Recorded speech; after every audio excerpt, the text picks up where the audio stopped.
کہ آنے والے دور میں 43 ٹریلین ڈالر کی آرٹیفیشل انٹیلیجنس کی انڈسٹری کریٹ ہونے جا رہی ہے پوری دنیا میں. اگر ہم اس میں سے 1% بھی نکال لیں، 1% حصہ بھی اگر ہم اس میں سے لینے میں کامیاب ہو جائیں، ہمیں وہاں پہ کوئی انڈسٹری نہیں لگانی، کوئی لوہا، کوئی سڑک، کوئی ڈامر، کوئی پیسہ نہیں لگانا، صرف اپنی ذہنی استعداد بڑھانی ہے.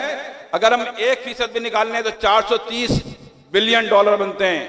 پاکستانی روپے میں اگر آپ حساب کریں گے تو 111 ٹریلین روپے بنتے ہیں. 111 ٹریلین روپے صرف 1% نکالنے. اگر جہاں ہماری حکومت 1 ارب ڈالر اور 2 ارب ڈالر اور 5 ارب ڈالر کے لیے ملکوں کشکول لے کے گھومتی رہی، وہاں انہوں نے کہا کہ اگر آپ اس بنو قابل کے پروگرام کو اسٹیبلش کر دیں، صلاحیتیں پیدا کر دیں، تو 20 ارب سے 40 ارب ڈالر کی انڈسٹری اس ملک میں وجود میں آ جائے گی. اور اس میں کوئی ڈیم نہیں بنانا، کوئی انڈسٹری نہیں لگانی، کوئی موٹر وے نہیں بنانی، کوئی انویسٹمنٹ نہیں ہے سوائے ذہانت کے، سوائے قابلیت کے. اور الحمدللہ یہ قوم قابلیت سے مالا مال ہے، صلاحیتوں سے مالا مال ہے. الحمدللہ اس وقت 3 بیچ مکمل ہو چکے ہیں. میرے ایک دوست ہیں، کارپینٹر ہیں، کچی بستی میں رہتے ہیں.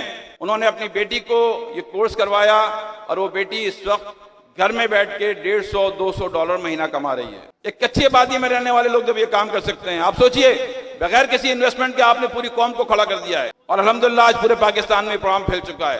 آپ یہ اس بات کے لیے تیار ہیں کہ آپ پوری قوم کو آگے بڑھنے کے لیے، ترقی دینے کے لیے گھر سے نکلیں گے اور ان کو ساتھ لے کے چلیں گے؟ تیار ہیں؟